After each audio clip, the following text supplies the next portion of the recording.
Film की शुरुआत होती है आर्थर इन्हीं एक्वामैन को दिखाने से। हमें पता चला कि उसकी जिंदगी पूरी तरह से बदल गई है। वो एटलांटिस का राजा बन गया है। उसकी शादी मीरा से हो गई है, जो दूसरे किंगडम के राजा की बेटी है, और अब इनका एक बेटा भी है। अब कहानी शिफ्ट होकर आ जाती है इस मूवी के विलन पर, जिसका नाम ब्लैक मैंटा है। उसके डैड की मौत हो गई थी, पर वो उनके मरने का जिम्मेदार हमेशा से आर्थर को समझता आ रहा है। इसलिए ब्लैक मैंटा आज भी आर्थर से बदला लेने का फैसला करता है। वो अपने लिए खास किस्म का पावरफुल सूट भी बना रहा था और इस बात का भी इंतजार कर रहा था, ये सूट पूरा होने के बाद मैं एक्वामैन से लड़ाई करूँ। इसके बाद हम एक डॉक्टर को देखते हैं जो मरीन साइंटिस्ट भी था, यानी समंदर के नीचे की दुनिया का, और अभी वो एटलांटिस के ऊपर ही रिसर्च कर रहा था। उसकी कोशिश थी कि एटलांटिस को ढूंढकर वहाँ जाए और उसे सबके सामने बाहर दुनिया में ला सके, ताकि वो ये साबित करने में कामयाब हो जाए कि एटलांटिस जैसी दुनिया सच में पाई जाती है। एटलांटिस की इस रिसर्च को लेकर वो साइंटिस्ट एक बार अंटार्कटिका जाते हैं और वहाँ की बर्फ में कोई चीज ढूंढने की कोशिश करने लगते हैं। लेकिन तभी साइंटिस्ट और उनकी टीम पर ऑक्टोपस जैसा कोई मॉन्स्टर हमला कर देता है, क्योंकि उसके बड़े बड़े टेंटिकल्स भी थे। तो इस वजह से साइंटिस्ट अपनी टीम के साथ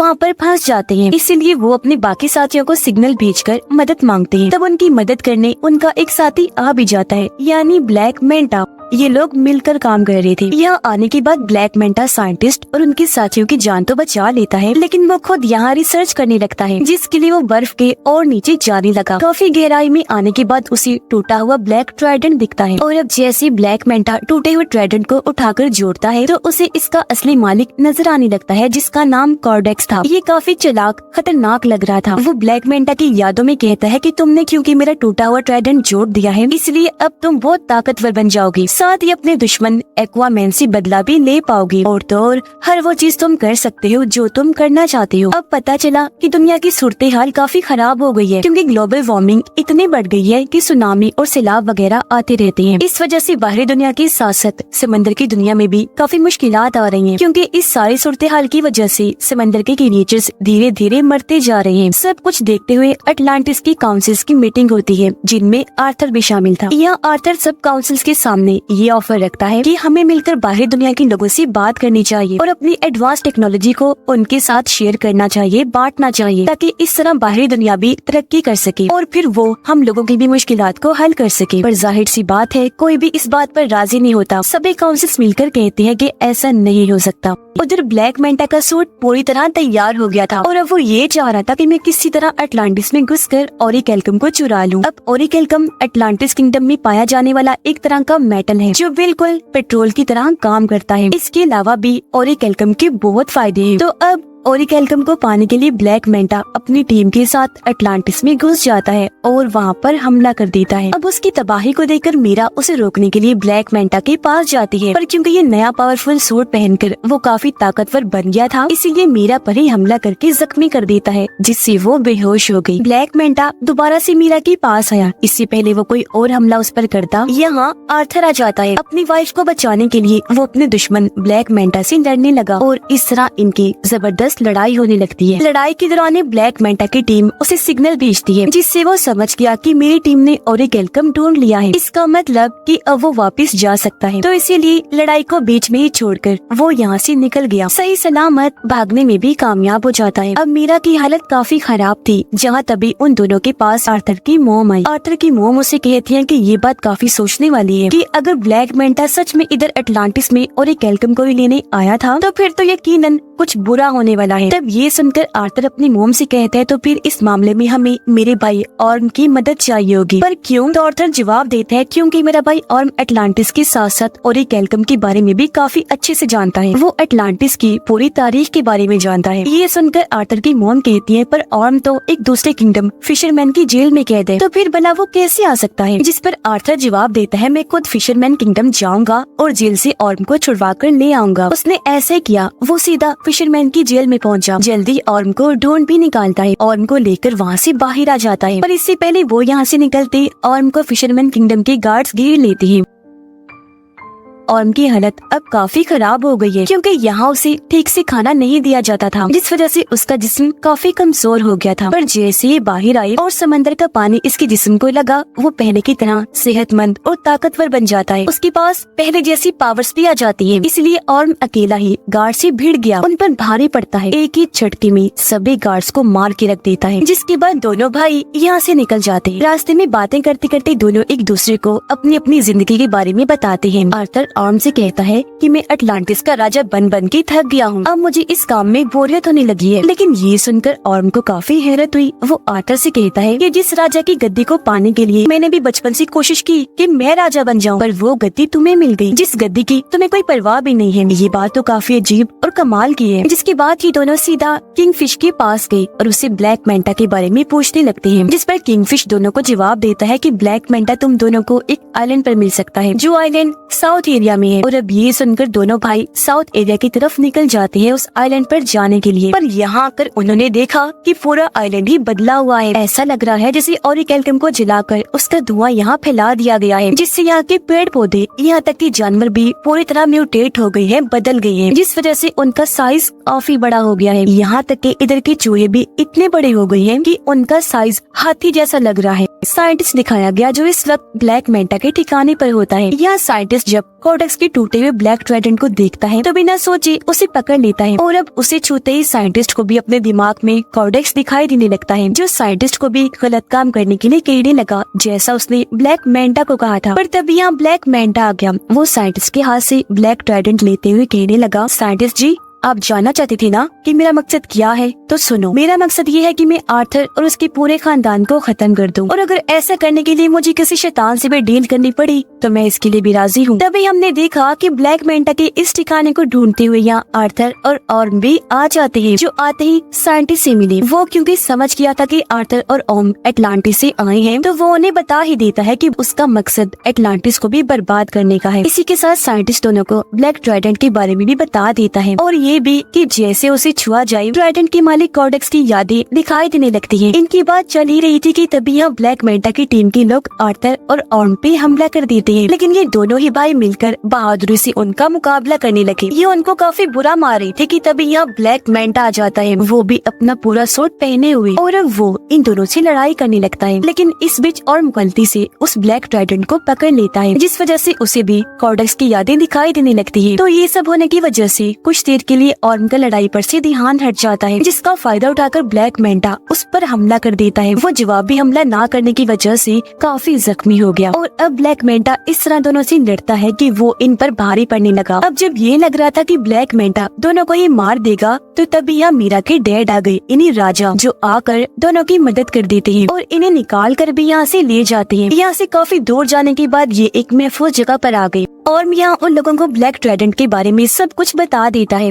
अटलांटिस को ढूंढने वाले आर्थर के डैड थे, उनके पास भी एक ताकतवर ट्राइडेंट था, जो अब उनके बेटे किंग आर्थर के पास है। पर किंग यानी आर्थर के डैड का एक भाई भी था, जो और कोई नहीं बल्कि कोडेक्स ही था, और ये जो ब्लैक ट्राइडेंट है वो उसी ने ही बनाया था। अब जिस तरह आर्थर के डैड किंग अटलांटिस किंगडम को चला रहे थे, वैसे कोडेक्स एक दूसरे किंगडम को चला रहा था, जो कि बिल्कुल ही डार्क किंगडम था, यानी वहाँ खतरनाक क्रिएचर्स, मॉन्स्टर्स रहा करते थे। लेकिन परेशानी तो तब शुरू हुई जब कोडेक्स ने अपना असली रूप दिखाया। असल में कोडेक्स चाहता था कि वो अटलांटिस का ओरिकेल्कम चुराकर और पावरफुल बन जाए। कुछ हद तक वो ऐसा कर भी रहा था, लेकिन उसके ऐसा करने से अटलांटिस और समंदर के बाकी क्रिएचर्स मरते जा रहे थे। साथ ही अटलांटिस के अंदर बीमारियां भी फैल रही थी। अब इस तरह के हालात देखकर किंग आर्थर के डैड कोडेक्स के खिलाफ आकर खड़े हुए और उसे ये सब रोकने का कहते हैं। लेकिन कोडेक्स ताकत के नशे में इस कदर पागल हो गया था कि वो अपने बड़े भाई किंग के साथ ही बगावत पर उतर आया, और ऐसा होने से उन दोनों के बीच जंग छिड़ गई। पर जंग में किंग कोडेक्स को हराकर उसे कैद कर देते हैं। अब वो हमेशा के लिए वहाँ कैद रहे, कभी भी बाहर ना आने पाए।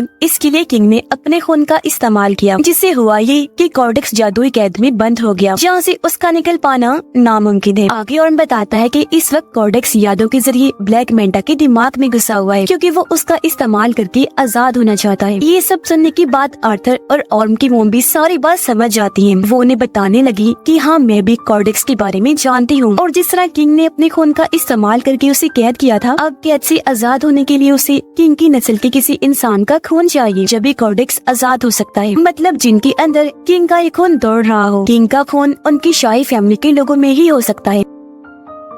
ये सब सुनकर आर्थर समझ जाता है कि मेरे बेटे की जान खतरे में है, क्योंकि जाहिर सी बात है ब्लैक मेंटा के लिए सबसे आसान टारगेट उसका बेटा ही था, जिसे वो आसानी खत्म कर सकता था। इसलिए वो फौरन अपने घर आ गया। देखता है कि वहाँ सब कुछ तबाह हो गया है, घर जल रहा है, बच्चा यहाँ से गायब है, साथ ही वहाँ एक आदमी जख्मी पड़ा है। पूछने पर आदमी बताता है कि ब्लैक मेंटा यहाँ आया था, ये सारी तबाही उसी ने ही मचाई और वही तुम्हारे बेटे को ले गया है, जिससे साफ जाहिर हो गया कि आर्थर का शक बिल्कुल ठीक था। इसीलिए अब आर्थर और ऑर्म दोनों मिलकर उसके बेटे को बचाने के लिए जाने लगते हैं। पर उससे पहले इनकी मॉम दोनों को समझाती है कि हमेशा मेरी एक बात याद रखना कि तुम दोनों एक दूसरे के भाई हो, चाहे कुछ भी हो जाए तुम्हें एक दूसरे का साथ देना ही है। सीधा ब्लैक मेंटा के ठिकाने पर आकर वहाँ हमला कर देते हैं, लेकिन इन पर भी एक काफी बड़ा मॉन्स्टर हमला कर देता है, जिससे बाकी तो बच गए, लेकिन उसके सामने मीरा के डैड फंस जाते हैं। तब ऑर्म जाकर उनकी मदद करता है और मॉन्स्टर के जंगल से उन्हें निकाल लेता है। ये देखकर मीरा के डैड समझ गए कि जिस ऑर्म को मैं हमेशा से गलत समझ रहा था वो तो काफी अच्छा इंसान है। अंदर ब्लैक मेंटा के पास आर्थर का बेटा होता है। यहीं पर साइंटिस्ट भी था जो उस छोटे से बच्चे को देखकर बचाने का सोचता है, इसीलिए बच्चे को उठाकर यहाँ से भागने लगा। पर ब्लैक मेंटा जो उसे देख चुका था साइंटिस्ट पर हमला करके उसे जख्मी कर देता है और बच्चे को छीन लेता है। और अब जैसे ब्लैक मेंटा उसके बच्चे को मारने के लिए आगे बढ़ा, तभी यहाँ पर आर्थर आ जाता है जो उसे लड़ाई के लिए चैलेंज करता है। इनकी लड़ाई तो पहले काफी जोरदार हुई, लेकिन तभी यहाँ ब्लैक मेंटा आर्थर पर भारी पड़ने लगता है। इसकी वजह ये थी कि वो ब्लैक मेंटा नहीं बल्कि उसके अंदर कॉर्डेक्स था, क्योंकि वो पूरी तरह उस पर हावी हो गया था। पर इस बीच मौके का फायदा उठाकर मीरा अपने बच्चे को लेकर यहाँ से भाग जाती है, लेकिन तभी उसे जाते हुए ब्लैक मेंटा देख लेता है। वो अपने ब्लैक ट्राइडेंट से उस पर हमला कर देता है, लेकिन इससे पहले कि ट्राइडेंट मीरा को लगता